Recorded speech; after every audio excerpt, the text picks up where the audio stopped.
बिस्मिल्लाहिर्रहमानिर्रहीम। अस्सलाम वालेकुम नाज़रीन। बात करेंगे कि इस वक्त जो सियासी बहरान है आज़ाद कश्मीर का, वो मज़ीद शिद्दत इख्तियार कर रहा है। और जो हमारे पास ख़बरें आ रही हैं, कुछ तशवीशनाक ख़बरें भी हैं, वो भी आपसे शेयर करते हैं। आज भी बड़ी अहम इस वक्त जो इजलास चल रहा है तहरीक इंसाफ का, जो पार्लिमानी इजलास है, इसके साथ साथ दो अहम मज़ीद मुलाकातें भी हैं। कल ज़ाहिर है टिकट का फ़ैसला भी होना है, तहरीक इंसाफ ने करना है कि जो एमएलए जो एलए 15 है, वहाँ पर जो सद्दात इलियास नायल हुए हैं, वहाँ पर टिकट किसको जारी करना है। 9 लोगों ने अभी तक अप्लाई किया है। इसके साथ साथ जो एक ऑडियो लीक बताई जा रही है, कल से सोशल मीडिया पर आज़ाद कश्मीर के बहुत ज़्यादा उसका चर्चा भी है कि जो पार्टी के सेक्रेटरी जनरल हैं राजा मंसूर की, जो है वो सद्दात इलियास के ख़िलाफ़ जो ऑडियो रिलीज़ हुई है, वो उसका मामला क्या है? यूके से या कहाँ से जो है वो गुफ्तगू, किसके साथ गुफ्तगू हुई थी, वो क्या वाक़ई कोई कॉल थी या मैसेज था, उस पर हम बात करेंगे। और आज जो 2-3 चीज़ें हैं, एक तो ये है कि अभी तक मामलात वहाँ पर ही हैं। असम्बली इजलास के हवाले से जो असम्बली इजलास तलब नहीं किया जा रहा, उसमें पीटीआई की जानब से भी तशवीश का इजहार किया गया। और अब क्योंकि जेकेपीपी और मुस्लिम कॉन्फ्रेंस की भी अहमियत बढ़ गई है, जब से आज जो क्लेम की जा रही है, आप देखें कुछ देर बाद आपको इल्म हो जाएगा कि तहरीक इंसाफ जो क्लेम कर रही है कि 10 से 12 से ज़ायद भी तहरीक इंसाफ के लोग जो है पार्लियामेंट्री पार्टी में शामिल होंगे। इसी तरह नून लीग के 8 लोग हैं, तो अगर ये कोई 20-22 लोग साइड पे हो जाते हैं, तो उस सूरत में टू थर्ड मेजॉरिटी कैसे लेने में कामयाब होंगे अनवर अल हक। तो अनवर अल हक के लिए बड़ी परेशानी बन गई है इस वक्त। 48 वोट तो वो ले गए हैं, लेकिन ज़ाहिर है उसके बाद और जिस तेज़ी से 48 वोट लिए, आपको पता है रातों रात ही सारा मामला चेंज हो गया। और ज़ाहिर है जहाँ से हिकमत अमली हुई थी और बड़ी तेज़ी दिखाई गई अदालतों की जानब से भी, फिर उसके बाद पार्टी सदारत से भी फारग हो गए। एनी हाउ, ये बड़ी प्लानिंग के साथ मामला चल रहे थे, तो उस पे फिर वो कामयाब भी हुए। लेकिन अब मुश्किलात आ गई हैं अनवर अल हक के लिए। बाकी बाकी पार्टियों को, पीपल्स पार्टी के अंदर से भी 2 ग्रुप बड़े वाज़ेह हैं, आपको पता ही है। चौधरी यासीन और इसी तरह जो है वो स्पीकर बनना चाह रहे हैं। अपोजिशन लीडर थे लतीफ़ अकबर, पार्टी उनके बारे में कह रही है, लेकिन जो यासीन हैं, वो भी एक अपना ग्रुप रखते हैं पार्टी में। उनकी भी अच्छी खासी जो है वो लोगों के साथ हेलो हाय है, वो भी अपना एक मामला रखते हैं। नून लीग के अंदर जो इस वक्त एक तो सीनियर वज़ीर बन गए हैं वक़ार नूर, और एक और वज़ीर बनने के वो तो हामी हैं, लेकिन दूसरे जो लोग हैं वो बाहर बैठे हैं, वो भी प्रेस कॉन्फ्रेंस कर रहे हैं, बात कर रहे हैं कि जनाब हम 15वीं तरमीम के मामले में साथ नहीं देंगे। तो ये सूरत-ए-हाल काफ़ी गंभीर हो चुकी है। एक तो ये है कि बाकी जो मामलात हैं वो आपके साथ शेयर करते हैं कि एक तो बाघ की एक खबर है, बहुत ज़्यादा गर्दिश कर रही है कि जो कत्ल हुआ है नौजवान, उसको गोलियाँ मारी गई हैं और 4 मुल्ज़मान गिरफ़्तार हुए हैं, लेकिन वो इससे पहले मुतअद्दिद जो वाक़यात हैं उसमें मुलव्वस पाए गए हैं। तो इससे आप अंदाज़ा कर सकते हैं कि इस वक्त एक तो इस पूरे मुल्क में जो हालात हैं, लेकिन आज़ाद कश्मीर जो छोटा-सा खित्ता है, वहाँ पर भी जहाँ पर आईजी और पुलिस, एसपीज़, वो मैं आपसे अलग से बात करूँ किस लेवल पे कितनी बड़ी ब्यूरोक्रेसी, किस तरीके से जो है वो ज़ाहिर है ये अवाम के टैक्स का पैसा है, कश्मीरी अवाम के, या उनका राइट है जो ये कारें, लेकिन उसके बावजूद अगर कत्लो गैरत हो रही है, महँगाई उरूज पे है, तो फिर वहाँ पर क्या हो रहा है। फिर इसी तरह एक और जो अफ़सोसनाक चीज़ सामने आई है, वो जिस महकमे में भी हाथ डाला जा रहा है, कहा जा रहा है कि उसमें आवे का आवा बिगड़ा हुआ है।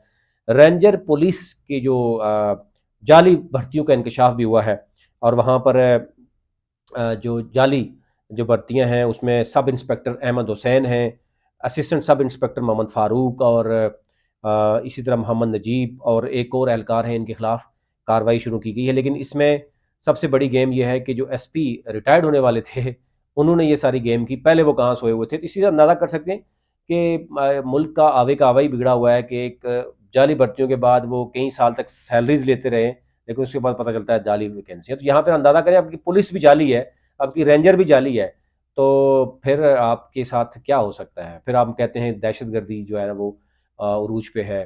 जो इदारे, जिन इदारों को जहाँ पे काम करना चाहिए, वहाँ पर वो काम नहीं करते, वो किसी और चक्कर में लगे हुए हैं।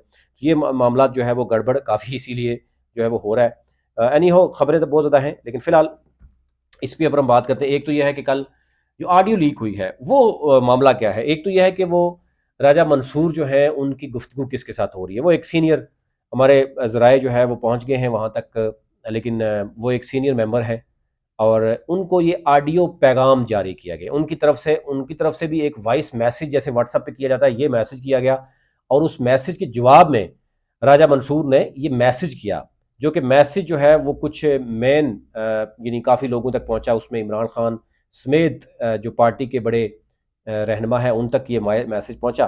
फिर वहाँ से ये मैसेज जो है वो इस तरीके से लीक हुआ। तो जब लीक हुआ तो डेफ़िनेटली ये चीज़ें वो हैं, ये वो चीज़ें हैं जो ज़बान ज़द-ए-आम हैं। यानी वीडियो का मामला हो, अनवर जो सद्दात इलियास के हवाले से रात के मुख्तलिफ जो गुफ्तगू होती है, वीडियो का मामला हो, लोगों के बारे में उनकी गुफ्तगू हो, मीटिंग्स का मामला हो, यानी वो चीज़ें थी जो ज़बान ज़द-ए-आम थी। कुछ चीज़ें ज़रा उठा के भी की जाती हैं, कुछ ज़रा एक पर्सनल जब एक दूसरे के खिलाफ गुफ्तगू होती है तो सर ये जो चीज़ नॉर्मल होती है कि चलती है, लेकिन फिर उसको हम पब्लिक करके तो शायद ये तासर देते हैं। क्या ही अच्छा हो कि जब कोई शख्स इक़्तिदार में हो, उसी वक़्त उसके सामने चीज़ें सामने आएँ और बाद में लीक करने का चीज़ें आती हैं। लेकिन ये एक शायद लीक करने का इसलिए नहीं कि वॉइस मैसेज ऑलरेडी है, उसको ये किया गया है। लेकिन कुछ लोग बार-बार कह रहे थे कि जनाब ये क्या है मामला? तो उन तक ये मामला रखना था। अब आ जाते हैं जो इस वक़्त, और ये ऑडियो उस वक़्त की जब अनवर अल हक वज़ीर-ए-आज़म बन गए थे, रात को। ये रात को पता है ना कितने बजे वज़ीर-ए-आज़म बने थे? याद होगा आपको, रमज़ान था और रात को वज़ीर-ए-आज़म बने। तो ये उस वक़्त सुबह का मैसेज है। अभी पार्टी सदारत मौजूद थी सद्दात तनवीर इलियास के बाद पास। उसके बाद पार्टी सदारत भी चली गई, ज़रा जब नाअहली हो गई। एनी हाउ कल 7 मई को पीटीआई जो है वो इंटरव्यू भी कर रही है 5 से तकरीबन यानी शाम तक चलेंगे इंटरव्यू। 9 लोगों ने अप्लाई किया है और उसमें जो टॉप फेवरेट मैं अगर आपको बताऊं, ये मेरी ज़ाती राय हो सकता है किसी और को टिकट मिल जाए। एडवोकेट जो मसूद हैं वो भी इसमें हैं शामिल, अच्छी रेटिंग इस तरह जा रही है उनकी। राजा कदीर हैं, फिर ब्रिगेडियर महमूद और कर्नल जफर ज़मीर हैं जो आपस में ज़रा भाई भी हैं। इसी तरह बाकी लोग भी हैं, 9 लोगों ने अप्लाई किया है। कल इनका इंटरव्यूज़ होंगे और फिर मैं आपको कुछ मज़ीद बता सकता हूँ कि क्या पोजीशन है, कहाँ पर क्या चीज़ें नज़र आ रही हैं।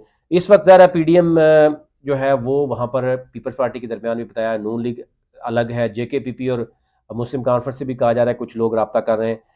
पीटीआई आज अगर नंबर अच्छे शो कर रही है और मुस्लिम लीग नून भी, तो फिर ज़ाहिर है मज़ीद मुश्किलात जो है वो ज़रूर पड़ेंगी अनवार अल हक के लिए, क्योंकि जिस तेज़ी के साथ रातों रातों रात चीज़ें तब्दील हुई हैं, अब आकर वहाँ पर मसाइल पैदा हो रहे हैं। क्योंकि जितने भी स्टेक होल्डर हैं, फॉरवर्ड ब्लॉक के हों, पीपल्स पार्टी या बाकी नून लीग के भी अगर लोग शामिल होंगे, तो वो चाहते हैं कि पहले हमें बताया जाए जनाब हमें पोर्टफोलियो क्या देंगे, फिर हम बात करेंगे जनाब के स्पीकर के इंतखाब के हवाले से क्या होगा। लेकिन क्योंकि अगर वो ये अनवार अल हक इस तक बुरा फंस चुके हैं और उनकी ज़ाहिर है अब नज़रें सिर्फ जो है वो महकमा ज़राअत के ऊपर हैं। खुफिया जो मदद वो उसकी अपील कर रहे हैं कि किसी तरह नून लीग को भी मना लिया जाए, उसके साथ साथ पीपल्स पार्टी को भी एग्री कर लिया जाए और फॉरवर्ड ब्लॉक भी कायम रहे, ताकि वो ये कामयाब हो जाएं और 15वीं तरमीम करके जो आज़ाद कश्मीर की आवाम है उसकी टैक्स का पैसा या उसका जो पैसा है जो उनके ऊपर लगना था, वो इन 27-28-30 वज़ीर बना के तो उन अपनी जो वज़ारत अपनी वज़ारत उज़्मा है उसको जो है वो लम्हा किया जाए। बाकी अगर आप देखें तो ये हुकूमत किसकी है कोई भी क्लेम नहीं कर रहा। इसी से आप अंदाज़ा कर सकते हैं जिनकी हुकूमत है, वो अगर इसमें सामने नहीं आएँगे, या सामने तो वैसे नहीं आते, लेकिन अगर वो मुस्लिम लीग नून पे प्रेशर नहीं होगा, पीपल्स पार्टी पे नहीं होगा या फॉरवर्ड ब्लॉक पे नहीं होगा, तो ये मामला नहीं चल सकता आगे। क्योंकि कैपेसिटी जो है वो प्राइम मिनिस्टर की इतनी नहीं है कि वो उनकी इतनी भी वो कैपेसिटी या इतनी कोई वो नहीं है कि वो उनको सारे लोग जो 48 लोगों ने वोट दे दिया अब उनकी हर बात को मानते रहेंगे। क्या ही बात होती कि ज़ाहिर है वो पीटीआई के वोट पे आए हैं, टिकट पे आए। अब तो बात ये होना शुरू हो गई है कि पीटीआई अगर इकट्ठी हो जाती है, 32 वोट 31 वोट थे, जो एक अगर सिर्फ जो अनवार अल हक हैं वो अगर उन्होंने बगावत की है, वो अपने आप को आज़ाद क्लेम कर रहे हैं, बाकी अगर 28-30 इकट्ठे हो जाते हैं तो फिर तो मामला ही ख़राब हो जाएगा और वो किसी के साथ भी मिल के काम ख़राब कर देंगे। उस सूरत में अनवार अल हक का पत्ता साफ हो जाता है। लेकिन अनवार अल हक का क्योंकि जहाँ से नामजदगी हुई हुई है, जिन्होंने उसको वज़ीर-ए-आज़म बनाया रातों रात, वो अभी तक ज़ाहिर है सोच रहे हैं कि कैसे जो है वो मैनेज किया जाए चीज़ों को। अगर मैनेज नहीं होगा तो बहुत बुरी शिकस्त जो है वो यहाँ पर नज़र आ रही है अनवर अल हक को, और परेशानी भी नज़र आ रही है। रात और दिन की नींदें भी जा रही हैं, क्योंकि ज़ाहिर है अगर ये मामला होगा नहीं जहाँ से खामोशी, यानी जो खामोशी थी बेसिकली वहाँ उसके बाद एक्सपोज होना शुरू हो गया कि ये 48 वोट कहाँ से आ गए। अगर 48 वोट हैं तो लेट दी इजलास को बुलाएं, आप इजलास को बुलाएं फ़ौरन, और उसके बाद आप आ जाएं, स्पीकर का इंतखाब करें, 15वीं तरमीम के लिए वोटिंग करवाएं, दो टू थर्ड मेजॉरिटी लें और आप इंजॉय करें जो आप करने आए थे, जिनके लिए करने आए थे। और अगर वो ये समझते कि मुश्किल हो जाएगा, तो एक तो ये जहन में रखिएगा कि पार्टीज़ की मफादात की गेम हो गई है, और जब तक आपके अंदर इस तरह के सियासतदान मौजूद होते हैं जो इशारे पे नाचते हैं, उस वक़्त तक फिर आप कहते हैं कि जनाब खुफिया हाथ मुलव्वस है, एस्टेब्लिशमेंट मुलव्वस है, महकमा ज़राअत मुलव्वस है, उस वक़्त तक ये चीज़ें चलती रहती हैं। और यहाँ पर तो ऐसे सियासतदान हैं जो बाकायदा तौर पर मैसेज पहुँचाते हैं कि जनाब मैं बड़ा एस्टेब्लिशमेंट के साथ हूँ, मैं गेट नंबर 4 के पैदावार हूँ, ये आपके सामने है। तो जब फिर उनको दूसरे ग्रुप की तरफ चले जाती है एस्टेब्लिशमेंट, तो फिर परेशान हो जाते हैं कि जनाब एस्टेब्लिशमेंट ने दूसरी पार्टी को दी। तो ये सारे अगर जो है वो आ जाएं, समझ आए कि अवाम के राइट, अवाम का वोट जो है ना, वो अवाम ने वोट इसलिए नहीं दिया था कि आप जो है वो वजारतें बांटने के लिए या वजारतें हासिल करने के लिए सारे आ जाएं। तो अब इस वक्त नज़रिया कोई नहीं है, तो नज़रिया जिनके पास है वो घुमा रहे हैं अभी तक, और वो सही तरीके से इनके बदले ले रहे हैं। पता चल जाता है, ये आवाम को बता रहा है, बेसिकली इस्टेब्लिशमेंट बता रही है कि आपके जो हुक्मरान हैं जिनको आप वोट देते हैं उनकी औकात क्या है। यही औकात है कि जब चाहें वो उठा के किसी को बाहर मारेंगे, जिसको उठा के लेके आएंगे। जब एक दफ़ा वोट आप दे देते हैं उसके बाद आपका कोई राइट नहीं आवाम का। अब आवाम का राइट, आवाम ने अगर वोट दिया है उसके लिए, तो लेकिन उसके बाद ये 5 साल भूल जाते हैं। एनी हो, बहुत लंबी बात हो जाएगी। तो मामला फ़िलहाल आज भी बड़ा गंभीर है। पीटीआई अगर पत्ते शो करती है, नून लीग बरकरार रहती है, पीपल्स पार्टी के दरमियान भी जो चीज़ें चल रही हैं उसके लिए जो है वो काफ़ी ख़तरनाक जो है वो बनते हुए नज़र आ रहे हैं। मज़ीद जो इस पे अपडेट होगी मैं आपसे ज़रूर शेयर करूँगा।